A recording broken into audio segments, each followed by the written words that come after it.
Every night, a small puppy lay curled outside the town hospital, enduring the cold and darkness. Dr. Thomas noticed him one evening and was moved by the sight. The puppy wasn't looking for warmth or food. His eyes stayed fixed on the entrance, as if waiting for someone. Dr. Thomas, a serious and busy pediatrician, couldn't shake the image of the lonely dog from his mind. Each night the puppy was there, silent and patient. Snow clung to his fur, but he didn't move. The doctor's curiosity grew into concern. He began leaving food and water, relieved to find the bowls empty each morning. One night, unable to stand, seeing the puppy shiver, Thomas draped a small blanket over him. The dog didn't resist, just looked up with eyes that spoke of loyalty and loss. A nurse mentioned the dog had been waiting for weeks, perhaps for someone who was admitted to the hospital. The idea haunted Thomas. He couldn't help but wonder if the puppy's owner was one of his patients, perhaps someone who hadn't made it out. The thought left him uneasy. Hoping for answers, Thomas and a nurse named Sarah took the puppy to a shelter to check for a microchip, but none was found. They posted his picture online, but no one claimed him. Days passed with no leads, yet the puppy never left his spot by the entrance. Thomas, despite his usual distance, found himself sitting beside the dog after his shifts, talking softly. The puppy listened with sad, trusting eyes, his small frame pressed against Thomas's side. One day, an elderly patient mentioned a story about a dog that had waited for his owner for years at a train station after the owner had passed away. The story struck a nerve. Thomas searched the hospital records, desperate for a clue. Finally, he discovered that an elderly man named Edward Langley had died there weeks earlier, leaving behind no family. When Thomas spoke the name aloud, the puppy's ears twitched, his eyes softening. The truth hit Thomas hard. The dog had been waiting for Edward. His heart heavy, Thomas reached out, running a hand gently over the puppy's fur. The little dog leaned into the touch, eyes closing as if relieved. Thomas, eyes stinging, whispered that he wasn't alone anymore. That he would be taken care of. For the first time, the puppy relaxed fully, his vigil finally at an end. For weeks, the little dog waited outside the hospital. When a woman noticed him, she gasped, "He's still here. That dog loved Edward more than anything. If he's waiting, it's because he doesn't know Edward is gone. He must think he'll come back." At the hospital, Thomas shared the discovery with Sarah. "It all adds up now," he said, pacing nervously. "The dog's loyalty isn't random. He's mourning." Sarah's eyes softened. "But what do we do? He can't stay outside forever." "I don't know yet," Thomas admitted, rubbing his neck. "But I feel like I owe it to him. Edward's gone, and there's no one else. Maybe I could take him in." Sarah smiled gently. "You've gotten attached, haven't you?" Thomas sighed. "I guess I have. After everything he's been through, I can't just abandon him." That evening, Thomas approached the dog with a leash and spoke in a calm voice. "Hey, buddy," he murmured. "Want to come with me for a bit? I'll take care of you." The dog hesitated, his tail wagging slightly. After a moment, he let Thomas slip the leash over his neck. For the first time, the little dog followed him willingly, not to a shelter, but to Thomas's car. At home, Thomas set up a soft bed in the corner of the living room and filled a bowl with fresh food and water. The dog sniffed around cautiously before settling down. "It's not the hospital," Thomas said gently, crouching beside him. "But I hope you'll feel safe here." In the days that followed, the dog slowly began to adjust. He followed Thomas from room to room, his trust growing bit by bit.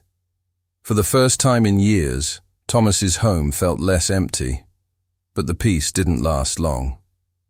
One evening, as Thomas finished dinner, he noticed the dog sitting by the door, tail wagging anxiously. "What's wrong, buddy?" he asked, putting down his fork. The dog whined softly, pawing at the door. Curious, Thomas grabbed his coat and followed as the dog led him through empty streets and twisting alleys. They eventually reached a park on the edge of town. Under a street lamp, Thomas saw an envelope on a bench with the name Edward Langley written on it.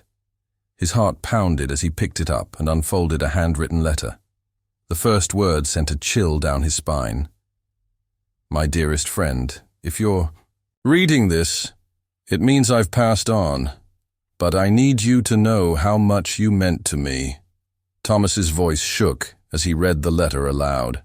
It was a heartfelt message from Edward, full of gratitude, love, and a wish for the dog to find happiness even without him. By the time he finished reading, tears were streaming down his face. The dog sat quietly beside him, resting his head on Thomas's knee, as if he understood every word. Edward loved you so much, Thomas whispered, stroking the dog's fur, and I promise to honor that love. Finding Edward's letter left Thomas shaken. As he drove home, the dog curled up in the passenger seat, exhausted but calm. Back at the house, Thomas placed the letter gently on the kitchen counter. You really are something special, he said, scratching behind the dog's ears.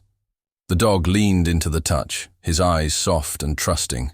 Days turned into weeks, and Thomas started calling the dog Max, a name that seemed to fit his brave and loyal nature. Their bond grew stronger, but Max's loyalty to Edward never fully faded. Some evenings, he would sit by the door, staring into the darkness as if waiting for someone who would never return. Haunted by questions about Edward's last days, Thomas went back to the hospital and reviewed his file. He discovered that Edward had been battling a terminal illness alone, spending his final days with only Max by his side. The realization hit Thomas hard. Edward hadn't just loved Max. He had relied on him when the world grew cold and lonely. Thomas shared the heartbreaking truth with Sarah. It's so tragic, she said softly, but it explains a lot. I want to do something to honor Edward, Thomas replied, his voice steady with determination. Inspired, Thomas reached out to Edward's neighbors and arranged a small memorial in the park. People who had known Edward gathered, bringing flowers and sharing memories. When it was Thomas's turn to speak, he held the letter carefully in his hands. Edward may be gone, he said, voice steady despite the lump in his throat. But his love and loyalty live on in Max. I promise to take care of him, to honor the bond they shared. As the sun dipped below the horizon, painting the sky in shades of pink and orange, Thomas felt a sense of peace. Max leaned against his side, eyes half closed, as if finally at ease. That night, Thomas framed Edward's letter and placed it on the mantel above the fireplace, a reminder of the love between a man and his dog and the new chapter they were beginning together. For weeks, Clara and Thomas collaborated to honor Edward's memory, but new challenges emerged along the way. One afternoon, Clara suggested visiting Edward's old home to gather anything he might have left behind for Max. The house had been locked since Edward's hospitalization, and the idea of sorting through his belongings was emotionally overwhelming for both of them. Yet, they knew it was necessary. Their visit to Edward's home was heart-wrenching. The small, cluttered house was filled with traces of a man who had lived a simple yet meaningful life. Max, however, recognized the space immediately. His tail wagged with excitement as he sniffed eagerly through the rooms. In the living room, they discovered an old blanket that Max seemed particularly attached to. With trembling hands, Clara folded it gently. In the days that followed, the dog slowly began to adjust. He followed Thomas from room to room, his trust growing bit by bit. For the first time in years, Thomas's home felt less empty, but the peace didn't last long. One evening, as Thomas finished dinner, he noticed the dog sitting by the door, tail wagging anxiously. "What's wrong, buddy?" he asked, putting down his fork. The dog whined softly, pawing at the door. Curious, Thomas grabbed his coat and followed as the dog led him through empty streets and twisting alleys. They eventually reached a park on the edge of town. Under a street lamp, Thomas saw an envelope on a bench with the name Edward Langley written on it. His heart pounded as he picked it up and unfolded a handwritten letter. The first word sent a chill down his spine. My dearest friend, if you're reading this, it means I've passed on, but I need you to know how much you meant to me. Thomas's voice shook as he read the letter aloud. It was a heartfelt message from Edward, full of gratitude, love, and a wish for the dog to find happiness even without him. By the time he finished reading, tears were streaming down his face. The dog sat quietly beside him, resting his head on Thomas's knee, as if he understood every word. Edward loved you so much, Thomas whispered, stroking the dog's fur, and I promise to honor that love. Finding Edward's letter left Thomas shaken. As he drove home, the dog curled up in the passenger seat, exhausted but calm. Back at the house, Thomas placed the letter gently on the kitchen counter. You really are something special, he said, scratching behind the dog's ears. The dog leaned into the touch, his eyes soft and trusting.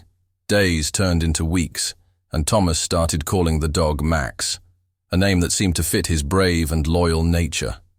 Their bond grew stronger, but Max's loyalty to Edward never fully faded. Some evenings, he would sit by the door, staring into the darkness as if waiting for someone who would never return. Haunted by questions about Edward's last days, Thomas went back to the hospital and reviewed his file. He discovered that Edward had been battling a terminal illness alone, spending his final days with only Max by his side. The realization hit Thomas hard. Edward hadn't just loved Max. He had relied on him when the world grew cold and lonely. Thomas shared the heartbreaking truth with Sarah. It's so tragic, she said softly, but it explains a lot. I want to do something to honor Edward, Thomas replied, his voice steady with determination. Inspired, Thomas reached out to Edward's neighbors and arranged a small memorial in the park. People who had known Edward gathered, bringing flowers and sharing memories. When it was Thomas's turn to speak, he held the letter carefully in his hands. Edward may be gone, he said, voice steady despite the lump in his throat. But his love and loyalty live on in Max. I promise to take care of him, to honor the bond they shared. As the sun dipped below the horizon, painting the sky in shades of pink and orange, Thomas felt a sense of peace. Max leaned against his side, eyes half closed, as if finally at ease. That night, Thomas framed Edward's letter and placed it on the mantel above the fireplace, a reminder of the love between a man and his dog and the new chapter they were beginning together. For weeks, Clara and Thomas collaborated to honor Edward's memory, but new challenges emerged along the way. One afternoon, Clara suggested visiting Edward's old home to gather anything he might have left behind for Max. The house had been locked since Edward's hospitalization, and the idea of sorting through his belongings was emotionally overwhelming for both of them. Yet, they knew it was necessary. Their visit to Edward's home was heart-wrenching. The small, cluttered house was filled with traces of a man who had lived a simple yet meaningful life. Max, however, recognized the space immediately. His tail wagged with excitement as he sniffed eagerly through the rooms. In the living room, they discovered an old blanket that Max seemed particularly attached to. With trembling hands, Clara folded it gently. In a drawer by the kitchen, Thomas uncovered a box of photographs and letters. Among them was a journal Edward had kept during his illness. As Thomas flipped through its pages, he was struck by the depth of Edward's love for Max. One entry read, "This dog saved me. He gave me a reason to keep going when everything felt hopeless." But the journal also revealed something unexpected. Edward had been planning to establish a fund for local animal shelters, a way to give back to the creatures that had brought him so much comfort. Unfortunately, his illness had progressed too quickly for him to finalize the plan. When Thomas shared this discovery with Clara, her eyes lit up with determination. "We have to make this happen," she insisted. "It's what Edward would have wanted." Turning Edward's dream into reality was no Easy task. Thomas and Clara began reaching out to local shelters, pitching the idea of a memorial fund in Edward's name. At first, they faced resistance. Some shelters were skeptical, others lacked the resources to participate. But Thomas's passion for the project eventually won people over. Max, with his unwavering loyalty and touching story, became the face of their campaign. A photograph of him sitting beside Edward's framed letter became the centerpiece of their promotional materials. Donations started pouring in, from neighbors, hospital staff, and even strangers who had heard about Edward's legacy. As the fund grew, Thomas noticed a change in Clara. The guilt and sorrow that had once consumed her seemed to lift, replaced by a newfound purpose. She began volunteering at a local shelter, finding solace in caring for dogs that reminded her of Max. Balancing his hospital duties with managing the fund was exhausting for Thomas, but every time he saw Max's wagging tail or received a heartfelt thank you note from a shelter, it felt worth it. With the memorial fund gaining momentum, a local news outlet approached Thomas and Clara for an interview about Max's story. Thomas hesitated at first, concerned about exposing Max to too much attention, but Clara saw it as an opportunity to expand Edward's legacy. This could bring in so much support for the shelters, she argued. It's what Edward would have wanted. Reluctantly, Thomas agreed, and the interview was scheduled. On the day of the shoot, Max was a natural, charming the reporters with his gentle eyes and heartwarming tale. When the segment aired, the response was overwhelming. Donations surged, and messages of support flooded in from across the state. Despite the campaign's success, Thomas struggled with his own emotions.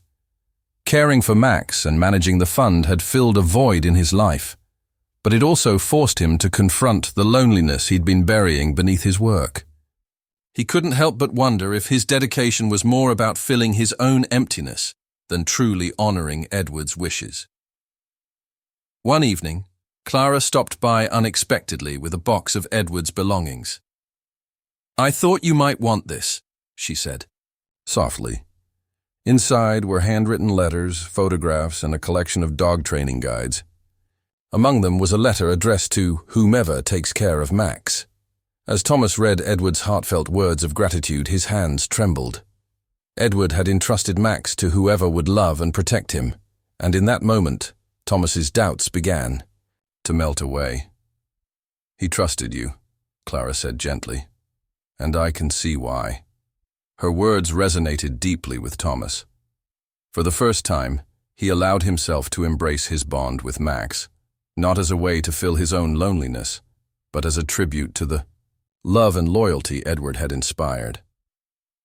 As the fund's success continued to grow, so did its challenges. One day, a man named Gerald Parker visited the shelter, introducing himself as a representative from a prominent marketing agency. He proposed making Max the face of a national pet adoption campaign, complete with commercials, public appearances, and even merchandise. Thomas hesitated, frowning. "Max is more than just a story. He's family," he said firmly. "I don't want to exploit him."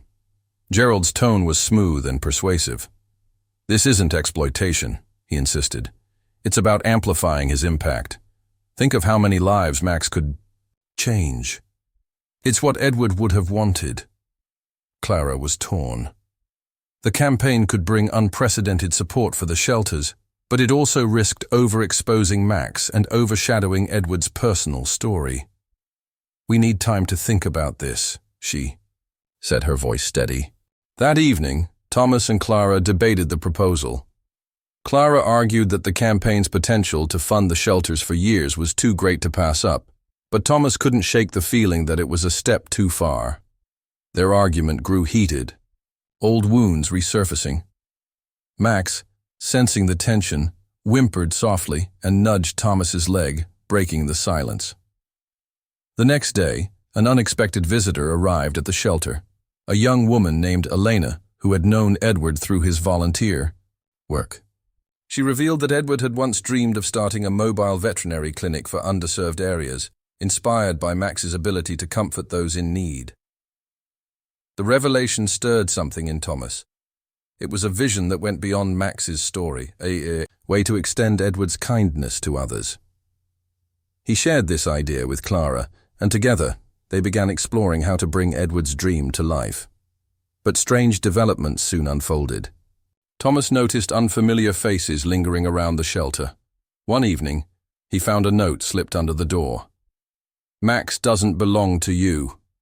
Alarmed, Thomas showed the note to Clara, worry etched deep into his features. "Do you think someone's claiming to have a connection to Max?" he asked. Clara's expression darkened. "Maybe they see his value because of the publicity," she muttered. Tensions escalated when Gerald Parker returned with startling news. Another organization had reached out, claiming to be Max's original owners and threatening legal action if he wasn't returned. Thomas's heart pounded. Max had been Edward's loyal companion for years. There was no doubt about that. But now, everything was uncertain, and the battle to protect Edward's legacy was only beginning. As Clara and Thomas worked tirelessly to preserve Edward's legacy, new challenges arose, testing their determination. One day, Clara suggested they visit Edward's old house to see if he had left anything meaningful related to Max. The house had been locked since Edward's hospitalization, and the thought of sorting through his belongings was emotionally daunting. However, they knew it was a task they could not avoid. The sight of the house was heartbreaking, small and cluttered, filled with memories of a man who had lived modestly but had touched many lives. Max recognized the place immediately, his tail wagging as he explored every corner. In the living room, he found an old blanket that he seemed particularly attached to. Clara folded it gently, her hands slightly trembling. In the kitchen, Thomas discovered a small box containing photographs, letters, and a journal Edward had kept during his illness. As he flipped through the pages, one line struck him deeply. "This dog saved me. He gave me a reason to keep going, even when everything felt hopeless." But the journal held yet another surprise. Edward had been planning to establish a fund to support local animal shelters, a way to give back to the creatures that had brought him so much comfort. Sadly, his illness had progressed too quickly for him to fulfill this dream. When Thomas shared this discovery with Clara, a spark ignited in her eyes. "We have to make this happen," she declared, her voice firm. "It's what Edward would have wanted." Turning Edward's vision into reality, however, was no simple task. Thomas and Clara reached out to various shelters, but many were skeptical or lacked the resources to participate. Still, Thomas's passion eventually won them over. Max, with his loyalty and heartwarming story, became the face of their campaign. A photo of him sitting beside Edward's letter quickly went viral, capturing hearts and inspiring donations from neighbors, hospital staff, and even strangers moved by Edward's story. Despite the growing support, a new threat emerged. Gerald Parker, a representative of a large marketing agency, approached them with an ambitious proposal. He wanted Max to be the face of a national campaign for pet adoption, complete with commercials, public appearances, and merchandise. Thomas refused immediately. "Max isn't a story to be sold. He's family," he said firmly. Gerald's smile was cold. "This isn't about exploitation. It's about making a bigger impact. Think of how many lives Max could change, both animal and human. Isn't that what Edward would have wanted?" Clara was torn. The campaign could bring unprecedented support to local shelters, but exposing Max to such intense publicity felt risky. Then came the biggest shock. Gerald revealed that another organization had contacted him, claiming that Max was actually their dog and threatened legal action if he wasn't returned. The idea of someone else trying to take Max away was terrifying. "Do they have proof?" Clara asked, her voice tight with anxiety. Gerald shook his head. "Not yet, but with all the attention Max has received, it's not unusual for people to fabricate claims. You need to be prepared." That evening, Thomas sat alone with Max, gently stroking his fur as the dog lay curled at his feet. "What are we going to do, buddy?" he murmured. Max looked up at him with trusting eyes, and Thomas felt a surge of determination. He resolved to dig deeper into Edward's records, hoping to find something that would conclusively prove Max's history. Late into the night, Thomas sifted through Edward's old documents until he uncovered a worn envelope containing Max's adoption papers. The documents detailed Edward's adoption of Max from a rescue organization years ago, complete with photos and signatures. Relief washed over Thomas, but it was short-lived. Even with the papers, the fabricated claim could still damage their mission and overshadow Edward's legacy. Tensions escalated when Clara received a call from Gerald. The campaign was moving forward with, or without them, using another dog as the face of the project. "This doesn't feel right," Clara said, her eyes troubled. "They're exploiting the story without understanding its true meaning." Thomas nodded. "Then we'll do it our way. We'll bring Edward's dream of a mobile clinic to life on our terms." Determined to reclaim the narrative, Thomas and Clara decided to share Edward's story in its entirety: his love for animals, his vision for underserved communities, and how Max had been a symbol of hope during his darkest times. They organized a heartfelt event at the shelter, inviting local supporters, Edward's former colleagues, and even the media.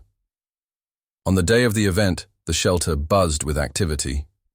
Volunteers arranged photographs of Edward and Max, highlighting their journey together. Max seemed to sense the significance of the occasion, staying close to Thomas and greeting each visitor warmly. As the guests gathered, Thomas took a deep breath and spoke. Edward wasn't just a man who loved dogs, he was a visionary. He believed in a world where every animal had a chance to heal and every person could find comfort in their companionship. Max was a cornerstone of that vision. By the end of the event, the room was filled with applause and renewed support. Donations poured in, and local businesses pledged resources for the mobile clinic. It was a turning point. However, as the event was winding down, a woman approached Thomas and Clara. Introducing herself as Samantha, she revealed that her family had originally fostered Max before Edward adopted him. "I'm not here to cause trouble," Samantha began gently. "I just wanted you to understand that Max wasn't always yours. My parents loved him first." Thomas's eyes softened with understanding. "I'm sorry for what you went through," he said sincerely. "But Edward adopted Max legally, and their bond was undeniable." Samantha nodded, her expression softening. "I can see how much Max means to you. I just wanted you to know his whole story." Clara stepped forward, her voice warm and inviting. "Thank you for sharing that. It's clear Max has touched many lives. We'd love to hear more about his time with your family if you're willing." Samantha hesitated but eventually agreed, opening the door to new perspectives on Max's story. Her involvement also revealed more about Edward's character, his kindness, his desire to do right by everyone. Meanwhile, Gerald's campaign, featuring a dog that bore an uncanny resemblance to Max, continued to spread. Furious, Thomas confronted Gerald. "You're misleading people," he snapped. "This isn't about awareness anymore, it's about profit." Gerald's tone was dismissive. "The public loves a good story. If you're not willing to cooperate, don't blame me for finding someone who will." The call left Thomas angry, but also more determined than ever to honor Edward's legacy in the right way. In the weeks that followed, Samantha became an unexpected ally, sharing old photos of Max as a puppy and stories from his early life. Her support helped counteract the false claims and strengthened Thomas and Clara's resolve to build the mobile clinic, a living tribute to Edward's kindness and love for animals. The battle was far from over, but with Max by their side and a community rallying behind them, Thomas and Clara knew they could face whatever challenges lay ahead. Max lay comfortably with his head on Thomas's shoe, blissfully unaware of the chaos unfolding around him. Thomas reached down, gently scratching behind Max's ears. "We won't let that happen," he said with quiet determination. "Edward trusted us, and we'll fight for him, just as he would have fought for us. The legal battle soon took a toll on them. Court hearings loomed ahead, and every moment spent away from Max felt like a betrayal. Samantha, who had become a steadfast ally, offered to testify in their defense. She provided proof of Edward's lawful adoption of Max and vouched for the dog's well-being under Thomas and Clara's care. On the eve of their first hearing, an unexpected visitor arrived at the shelter. A courier delivered an envelope labeled "Confidential." Inside was a letter from someone claiming to have insider information about Gerald Parker's operations. The letter exposed how Gerald's team had fabricated the ownership claims and produced false documents to sabotage Thomas and Clara's efforts. "This could change everything," Clara whispered, her hands trembling as she read the letter aloud. "But how can we be sure it's real?" Thomas asked cautiously. He examined the documents, enclosed. Emails, internal memos, and receipts all linked to Gerald's team. "We'll need to authenticate these," Thomas said. "But if they're legitimate, this could be the proof we need to expose him." The next morning, they presented the evidence to their lawyer, who immediately understood its significance. "This isn't just about clearing Max's name," she said. "If this evidence is valid, Gerald could face serious legal consequences." With the support of Samantha and other community members, Thomas and Clara remained resolute. Gerald's lawyers tried to discredit their claims, but their attorney systematically dismantled the false accusations, presenting undeniable evidence of Gerald's schemes. As the judge scrutinized the documents, Gerald's lawyer grew visibly uneasy. When questioned about the authenticity of the claims, Gerald attempted to deflect, insisting that his actions were in the best interest of animal welfare. However, the judge's skepticism was apparent. The tension in the courtroom peaked when Samantha took the stand. Her heartfelt testimony vividly recounted Max's journey, from his time with her family to Edward's unwavering love and, finally, to the shelter that had become his home. Her words moved many in the audience, even bringing some to tears. "Max isn't just a dog," she concluded. "He's a symbol of hope and resilience, and he belongs with those who honor Edward's legacy." The judge's verdict was swift and decisive. The fabricated claims were dismissed, and Gerald's campaign was publicly discredited. Outside the courthouse, Thomas, Clara, and Samantha embraced as reporters surrounded them with questions. "Max is staying where he belongs," Thomas announced, his voice steady despite the emotional strain. "And Edward's dream lives on." Though relieved by the legal victory, Thomas and Clara knew their struggles were far from over. Gerald's downfall had left a shadow of distrust within the community, making many question how such deceit had gone unnoticed. Determined to rebuild that trust, they decided to host a large-scale event to officially launch the mobile clinic, an opportunity to reaffirm their commitment to Edward's vision and celebrate the community's support. In the days leading up to the event, remnants of Gerald's influence lingered. Anonymous threats and attempts to discredit their work persisted, but Thomas and Clara remained undeterred. They focused on preparing for the launch, rallying volunteers and spreading the word about the clinic's mission.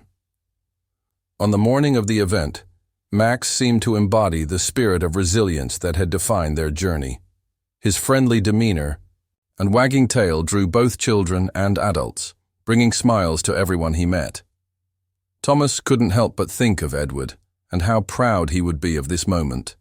The event exceeded all expectations, drawing a larger crowd than anticipated. Local news outlets covered the story, and messages of support flooded the shelter's social media pages. Thomas and Clara stood side by side as they unveiled the mobile clinic, a sleek, customized vehicle adorned with Edward's favorite quote, "Every animal deserves a second chance, and every person deserves the joy they bring." The crowd erupted into applause, and Thomas felt a surge of emotion. This was not just the result of their hard work, it was a testament to the power of community, perseverance, and the bond between humans and animals. Their concerns proved justified. Refusing to fade into obscurity, Gerald launched a smear campaign, using his remaining influence to spread falsehoods about the shelter and the mobile clinic. Anonymous accounts accused them of mishandling funds, fabricating Max's adoption story, and exploiting the community for personal gain. Gerald's allies even placed inflammatory ads in local newspapers, reigniting doubts among those who hadn't fully embraced Thomas and Clara's vision. "His network is more extensive than we thought," Clara said one evening, scrolling through the flood of false accusations. "If we let this go unchallenged, it could destroy everything we've built." Thomas's expression was grim. "We can't fight him in the shadows. We need to bring everything to light and force him to face the truth." Determined to clear their names, they organized a town hall meeting, inviting the community to hear the full story of Max, the mobile clinic, and Edward's legacy. They also planned to reveal irrefutable evidence of Gerald's deceptions in a final effort to shift public opinion. On the night of the town hall, the venue was packed with concerned citizens, reporters, and local leaders. Gerald himself appeared, flanked by a few remaining loyalists, his smug demeanor suggesting he still believed he could win. Thomas took the stage first, his voice steady but impassioned. He spoke of Edward's dream for the shelter, the sacrifices made, and the lives it had touched. Clara followed, recounting the challenges they had faced, including Gerald's relentless smear campaign. When Samantha stepped forward, she presented the insider documents that exposed Gerald's fabrications. Gasps spread through the audience as she revealed email exchanges, financial records, and testimonies from whistleblowers. "This isn't just about Max," Samantha declared. "It's about standing up against corruption and doing what's right." Outraged, Gerald sprang to his feet. "This is a baseless attack," he shouted. "You can't prove any of this." Thomas held up the court's dismissal of Gerald's false claims. "We already did," he replied firmly. "The court saw through your lies, and now the community does too." The tension broke as the audience erupted into applause. Gerald's allies began to withdraw, some slipping out quietly. His influence shattered. Gerald's smear campaign quickly crumbled.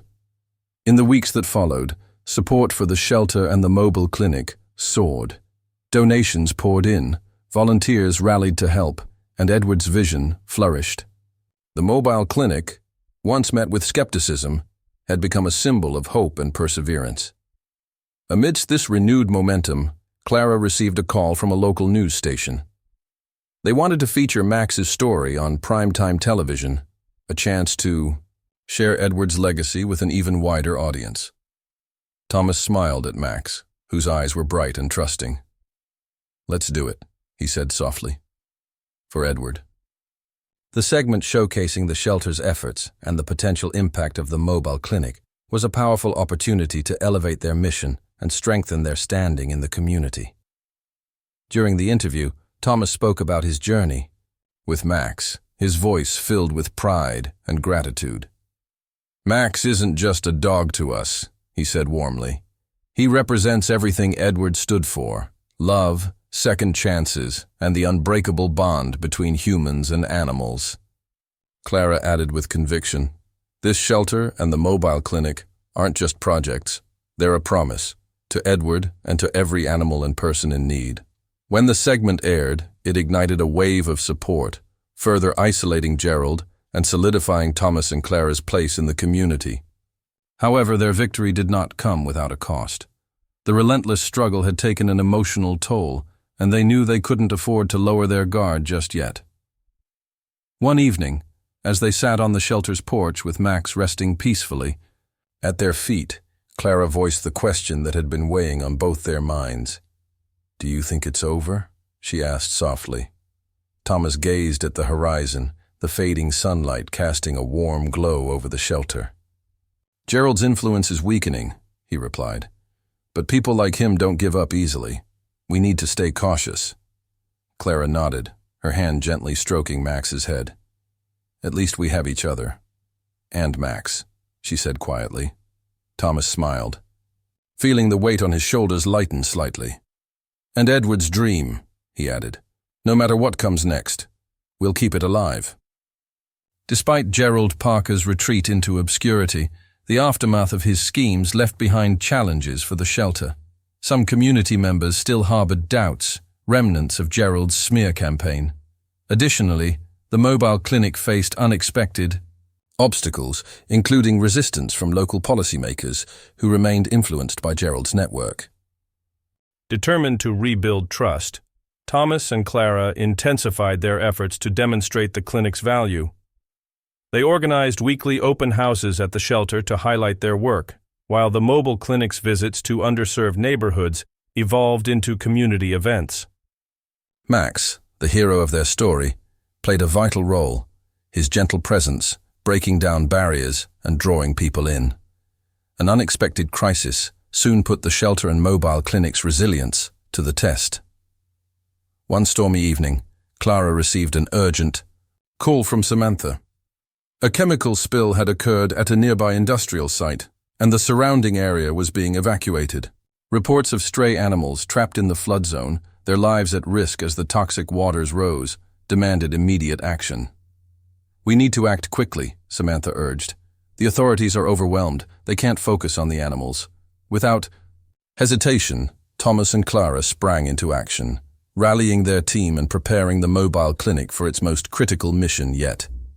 Volunteers loaded crates, supplies, and medical equipment, while Clara coordinated with local authorities to secure access to the evacuation zone. As they approached the area, chaos unfolded before them. Floodwaters surged through the streets, and terrified animals huddled on rooftops and in abandoned buildings. Thomas led the team with a calm but firm voice. "We split into groups, safety first, no unnecessary risks," he instructed. The rescue mission was both perilous and exhausting. Clara waded through waist-deep water to coax a frightened dog from a submerged yard, while Samantha and another volunteer climbed onto a roof to rescue a stranded cat. Max, sensing the urgency, became an active participant, barking encouragement to the animals they saved. In the midst of the chaos, Thomas found himself on unstable ground, the rushing water threatening to sweep him away.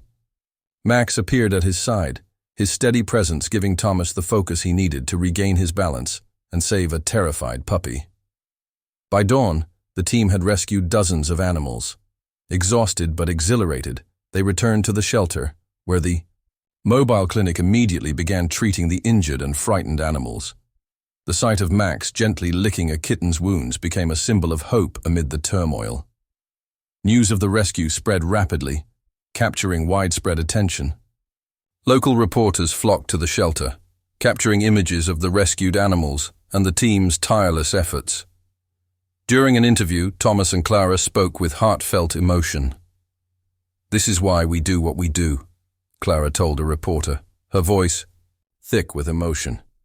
"Every life matters, and we'll always be here to protect and care for those who can't protect themselves." The rescue operation not only solidified the shelter's reputation, but also galvanized the community. Donations poured in, volunteers signed up in record numbers, and the mobile clinic's schedule was booked for months. Even local policymakers who had once opposed their work publicly praised the shelter's efforts. Amid this triumph, Parker made one last desperate move, filing a baseless lawsuit against the shelter. He accused the mobile clinic of endangering public safety during the rescue mission. However, his accusations quickly collapsed under the weight of overwhelming evidence showing the clinic's positive impact. In a dramatic court hearing, Thomas and Clara presented powerful testimonies from rescued pet owners, local authorities, and medical professionals who had witnessed the clinic's effectiveness firsthand. The judge dismissed Gerald's case within hours, ordering him to cover the shelter's legal fees. The verdict was the final nail in the coffin for Gerald's schemes. In the weeks that followed, Thomas and Clara reflected on their journey.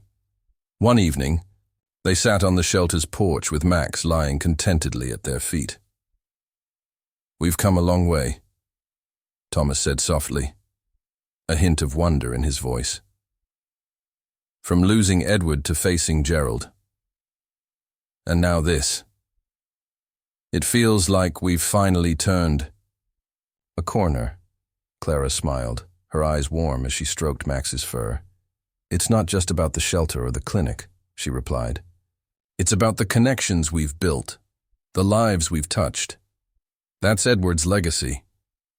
Max raised his head as if understanding the significance of the moment, his gentle eyes reflecting the love and gratitude that had come to define their journey.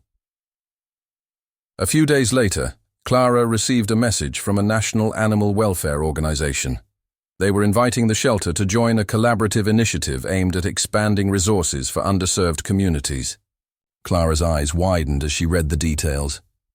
"Thomas," she said excitedly, "this could be the opportunity we've been waiting for."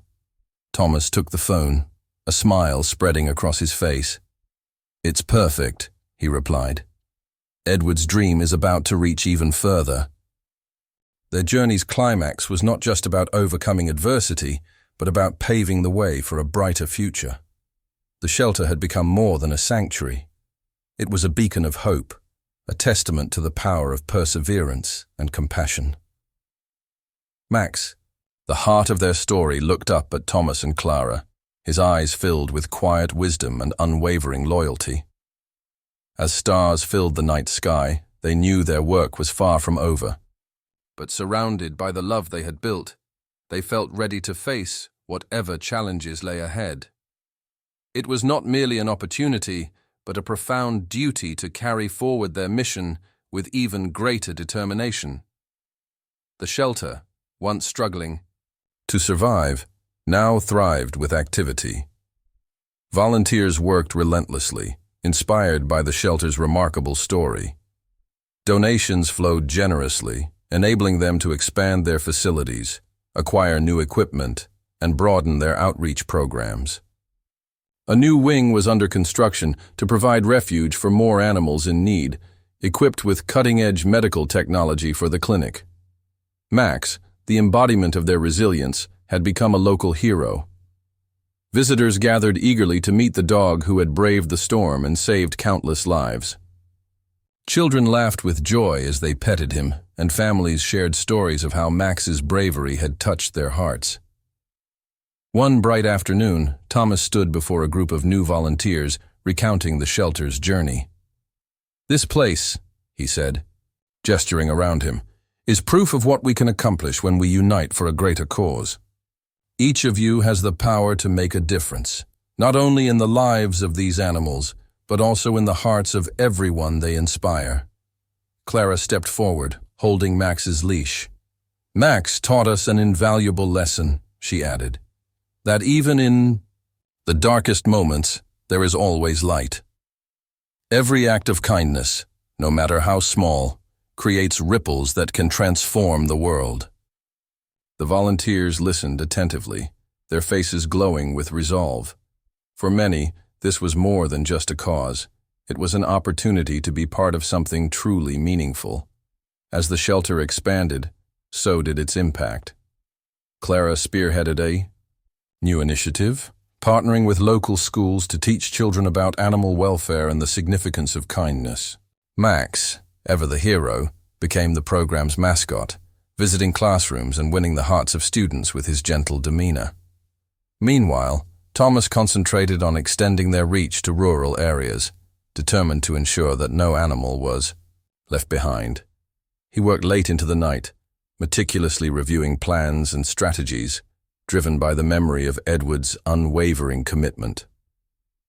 One evening, as the sun sank beneath the horizon, Thomas and Clara sat on the porch of the newly renovated shelter. Max lay at their feet, eyes half closed in contentment. The air was filled with the soft chirping of cicadas and the distant bark of a dog. "We've come so far," Clara said, her voice a blend of pride and disbelief. Thomas nodded thoughtfully. "But there's still so much more to do." Clara placed a comforting hand on his arm. "And we'll do it together." They sat in peaceful silence, their minds reflecting on the journey, the challenges they had overcome, the lives they had touched, and the lessons they had learned. As stars sprinkled the night sky, Clara turned to Thomas with a gentle smile. "Do you think Edward ever imagined this?" she asked softly. Thomas gazed at the shelter, its windows glowing warmly in the darkness. "I believe he did," he answered. "And I believe he'd be proud." Max lifted his head as if sensing the gravity of the moment, wagging his tail, a silent affirmation of all they had accomplished. The following morning, Thomas and Clara stood before the shelter's new sign, unveiled during a heartfelt ceremony. It read, "Edward's Haven, a shelter of hope," in memory of Edward, whose dream lives on in every life we touch. The crowd burst into applause, their cheers celebrating not only the shelter's achievements, but also the spirit of unity and compassion that had made it all possible. As Thomas addressed the crowd, emotions swelled within him. "This isn't just a shelter," he declared. "It's a testament to the power of love, resilience, and community. Every life saved here is a reminder of what we can achieve when we stand together." The story of Edward's Haven continued to unfold, becoming a beacon of hope for both animals and humans alike. Its impact reached far beyond its walls, touching hearts and inspiring change in communities everywhere. Max, the heart of the shelter's story, remained a steadfast presence, his courage and loyalty symbolizing all they stood for. Together, Thomas, Clara, and Max carried forward Edward's dream, transforming lives, one at a time. If this story inspired you, join us in making a difference. Subscribe to our channel for more uplifting tales of courage, resilience, and hope. And don't miss our next story, another extraordinary journey that will warm your heart and remind you of the power of compassion. Click here to watch now.